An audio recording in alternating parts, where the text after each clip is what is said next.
안녕하세요. 저는 40대 중반의 평범한 회사원이고요. 제가 정말 사랑하는 아내와 결혼을 하여 슬하에 자녀 2명을 두고 있습니다. 큰아들은 벌써 중학생이 되었고, 둘째 딸은 10살이 되었어요. 저는 아내와 2년 동안 연애를 하고 29살에 결혼을 했어요. 당시 아내는 25살밖에 안 됐어요. 아내의 또래보다 비교적 빨리 결혼을 한 편이에요. 아내한테 쌍둥이 여동생이 있는데 처제도 저한테 무슨 결혼을 이렇게 빨리 하냐고, 나랑 좀 더 놀다가 가야 되는데, 형부한테 뺏겼다고 원성을 좀 샀죠. 저희 처갓집이 가족애가 다른 집들과는 좀 남다르긴 했는데 장인어른이 일찍 돌아가시면서 장모님과 쌍둥이 2자매가 똘똘 뭉쳐 한 몸처럼 살았다고 했어요. 그래서 와이프가 결혼을 하겠다고 집에 결혼 선언을 했을 때 장모님이랑 처제가 많이 힘들어 했어요. 근데 제가 이런 와이프를 빨리 데리고 온 이유가 하나 있었는데, 아내가 김현증이란 병을 앓고 있었어요. 한 번씩 들어보신 분들도 있으실 테고, 처음 들어보시는 분들도 있으실 텐데, 김현증은 시도 때도 없이 잠에 드는 병이에요. 밤에 충분한 잠을 잤는데도 낮에 졸음이 오는 그런 병이죠. 처음에는 아내의 이런 모습을 보고 잠이 많은 사람인 줄만 알았어요. 가만히 있다가도 졸렸다며 잠에 잘 들었고, 음식점이나 카페에서도 음식을 기다리는 시간에도 잠을 자곤 했으니까요. 근데 이런 모습들이 점점 많아지고 오래되다 보니 결국 사고가 생겨 김현증이라는 병을 알게 되었죠.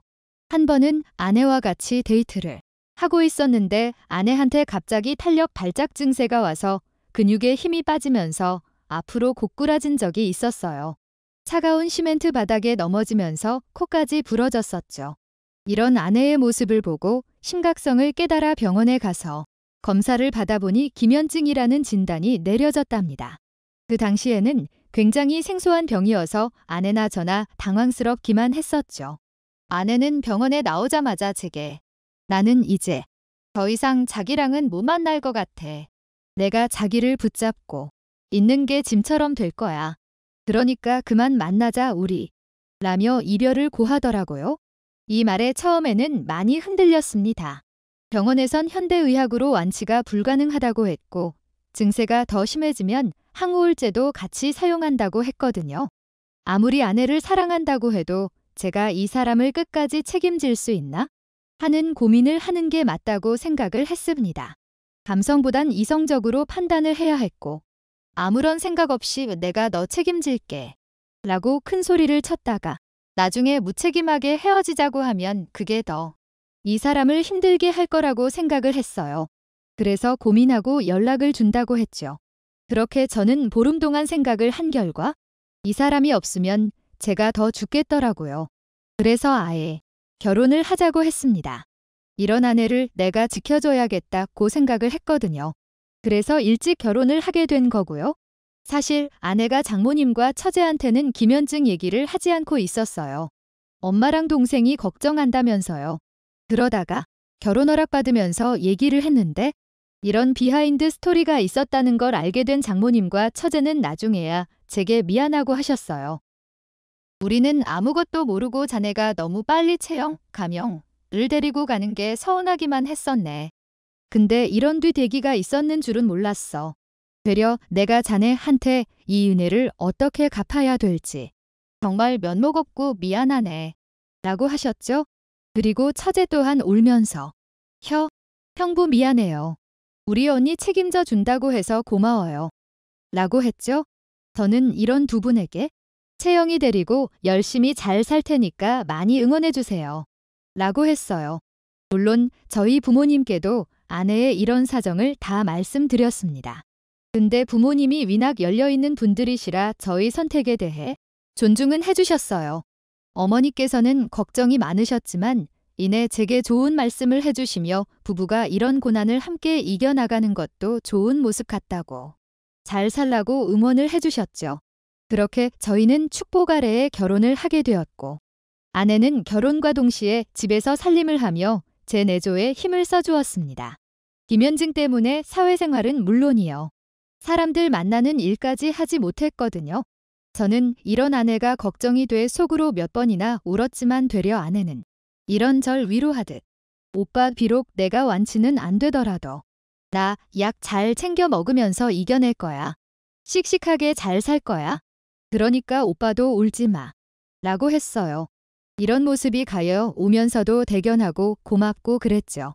하지만 걱정과는 달리 저희 부부는 결혼을 하자마자 1년 만에 첫째를 임신하게 되었고 건강한 아들을 낳게 되었습니다. 아내의 출산 소식은 저희 두 집 모두에게 경사나 다름없었고 아내가 아들을 케어하지 못하니 장모님이 저희 집에서 같이 사시면서 육아를 도맡아 해주셨어요. 장모님께 많이 죄송했지만 이게 당연한 거라고 죄송해하지 말라고 하셨죠. 그러던 중 저희 집에 또 한 가지 좋은 소식이 생기게 되었는데 바로 저희 쌍둥이 처제가 아내를 뒤이어 임신을 하게 된 거죠. 근데 문제는 남편을 모른다는 거였어요. 하긴 첫째는 비혼주의라 남자친구도 없었거든요. 근데 임신이 됐길래 어떻게 된 일인가 들어보니 친구 생일을 맞아 친구들과 클럽에 갔다가 그렇게 됐다는데 남편도 모르는 그 아이를 낳겠다고 하는 겁니다. 그러면서 아직은 장모님한테 비밀이라고 하는데 세상에 비밀이 있나요? 결국 처제의 임신 소식이 장모님 귀에 들어가게 되었고 처제는 장모님한테 그야말로 등짝 스매싱을 맞게 되었어요.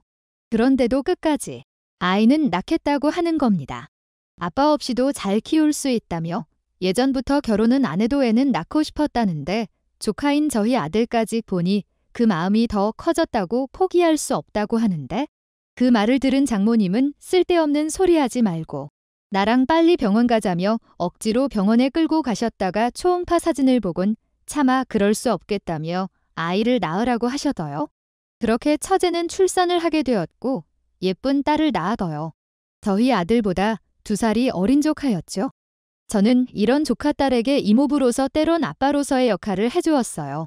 이렇게 조카딸을 보니 왜 남자들이 딸바보가 되는지 알겠더라고요. 그래서 저도 딸 욕심이 나 아내에게 둘째를 갖자고 했고 제 바람대로 아내가 딸을 낳게 되었습니다. 인생이 제가 원하는 대로 흘러가는 대로 그려지는 것 같았어요. 하지만 이런 저에게도 생각지도 못한 시련들이 닥치고 말았죠. 저희 딸이 6살이 되면서 아내는 점점 상태가 안 좋아지면서 심한 우울증과 공황장애까지 앓게 되었어요. 아내가 기면증 약을 오래 복용했는데 우울증과 공황장애 약까지 복용을 해야 하는 상황이 왔고 이런 상황은 점점 더 아내를 힘들게 옥매고 있었어요. 아내는 어떻게든 숨으려고만 했고 아이들에게도 애정이 없는 사람이 되었죠. 오로지 저한테만 의지를 하며 저만 찾기 시작하는데 결국에 장모님에게 2아이를 맡기기로 했어요. 장모님은 시골에 내려가 아이들을 키우고 있을 테니 아내의 마음이 정리가 되면 그때 다시 올라온다고 제게 연신 미안하다는 말만 하셨죠. 저는 이런 아내를 위해 한 달간 회사에 휴가를 내고 해외여행을 다니며 아내의 마음을 달래주었습니다. 처제 또한 금요일마다 저희 집에 와 자기 언니랑 같이 주말을 보내며 온 가족이 아내를 위해 모든 에너지를 쏟아부었죠. 그리고 너무 다행히도 1년이란 시간이 흐르니 아내는 예전의 모습으로 돌아오게 되었고 제게 먼저 여보, 우리 애들 너무 보고 싶어. 우리 개들 데리러 가자. 라고 하더라고요. 엄마는 위대하다고. 아내는 몸이 나으니 제일 먼저 아이들이 보고 싶다고 했고 장모님이 계시는 나주로 저희 아들과 딸을 데리러 갔습니다. 이 소식을 들은 처제도 같이 가자고 했고 본인은 본인 차로 조카딸과 같이 간다고 했어요. 그렇게 저희는 차 2대를 가지고 나주로 향했고 아내는 1년 만에 아들과 딸을 품에 안아보았어요. 그 장면을 보는데 온 식구들이 울음바다가 되었습니다. 장모님은 저를 따로 불러 주서방 이제 체력이 진짜 괜찮은 건가? 내가 같이 안 가도 되겠나? 라고 하시더라고요. 그래서 저도 장모님께 네, 이제는 우울증약 없이도 괜찮더라고요. 제가 더 신경 쓰면서 잘 챙길게요, 장모님. 그동안 저희 애들 봐주시고 신경 써주셔서 너무 감사합니다. 장모님이 걱정하시는 일 없도록 제가 와이프 보살필게요. 라고 말씀드렸죠. 그러니 장모님은 제 손을 꼭 잡으며 언제라도 힘든 일 있으면 말하라고 내가 자네한테는 뭐든지 다 해줄 수 있다고 하셨어요. 그렇게 저희는 장모님 댁에 나와서 올라가겠다며 서로 인사를 나누고 있었어요. 저희 애들들은 조카 딸을 오랜만에 봐서 그런지 아빠 차 타고 같이 간다고 하더라고요. 그러니 처제도 그럼 언니가 내 차 타고 가면 되겠다. 형부 차가 크니까 애들끼리 뒤에서 놀라고 하고 언니는 나랑 같이 가. 라고 했죠. 그러니 아내가 졸린 눈을 하며 처제의 차를 뚫어져라 보는데 기면증 증세가 또 오는 듯 했어요. 저는 아내에게 당신은 어떻게 할 거야?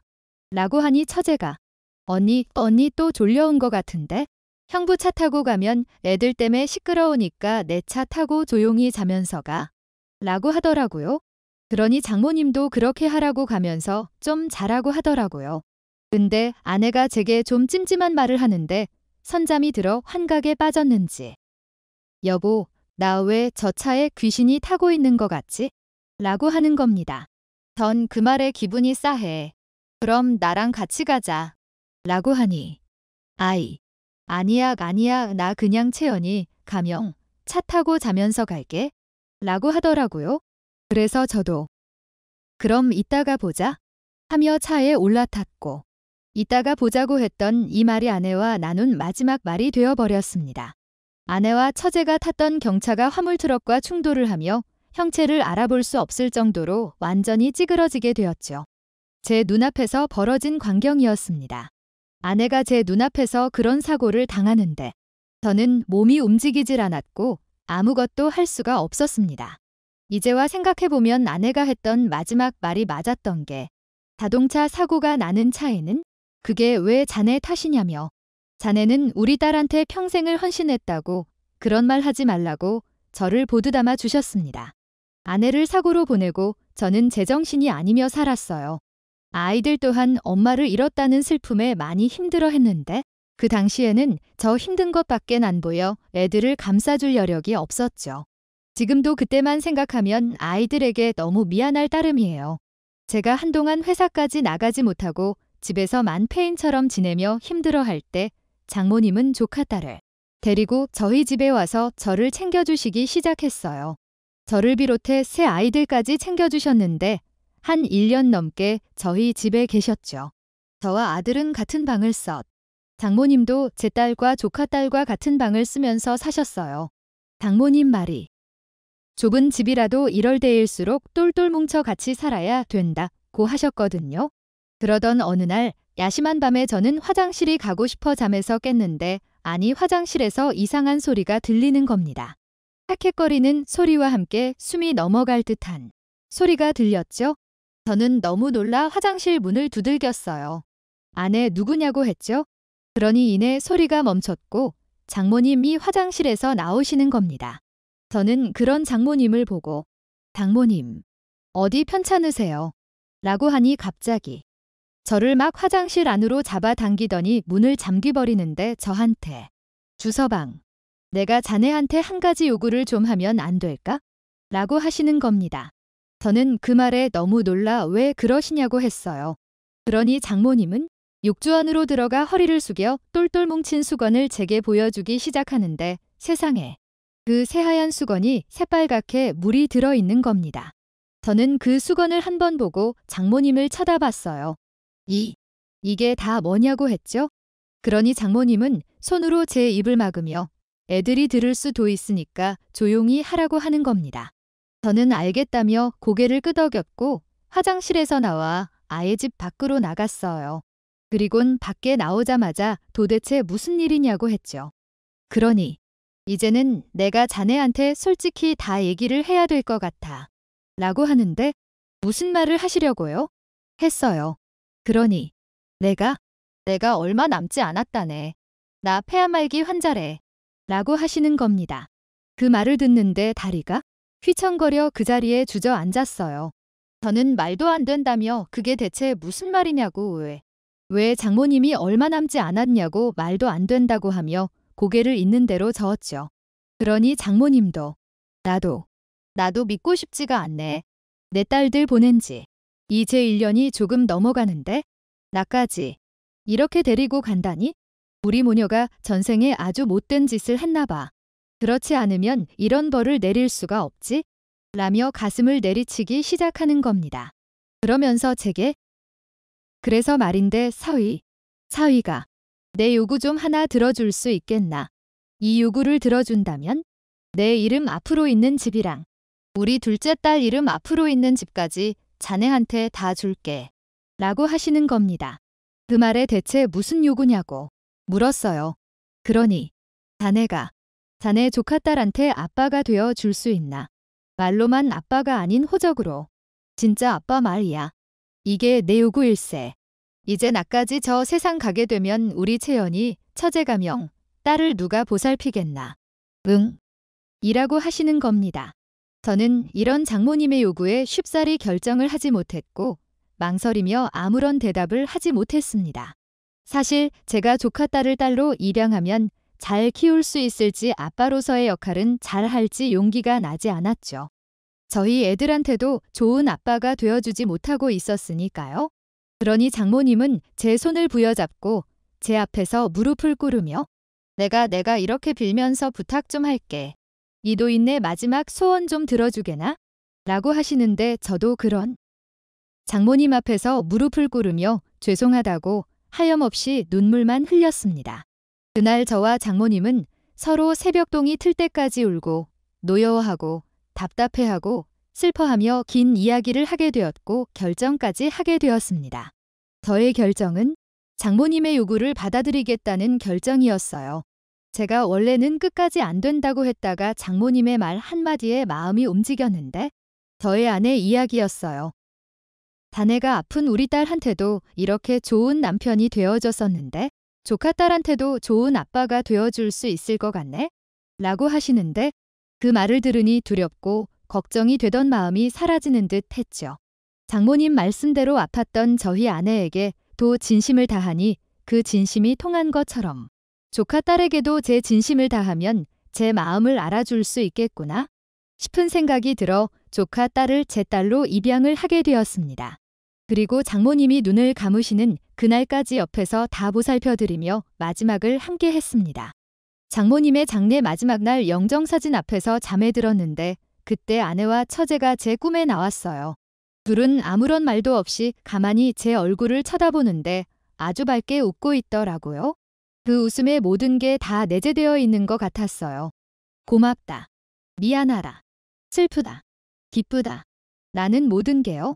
주변에서는 다들 저보고 어떻게 그런 선택을 할 수 있냐며 대단하다고들 해요. 하지만 저는 제 선택에 후회가 없고 되려 지금은 정말 잘한 일이라고 생각이 들어요. 저희 큰아들은 두 여동생들을 잘 보살피며 제가 집에 없을 땐 저 대신 아빠 노릇도 하고 동생들을 잘 챙기고 있죠. 그리고 조카딸, 아니 이제는 제 딸인 저희 둘째 딸도 막둥이 동생을 잘 챙기며 때론 엄마가 치지 오빠랑 동생에게 잔소리를 하곤 해요.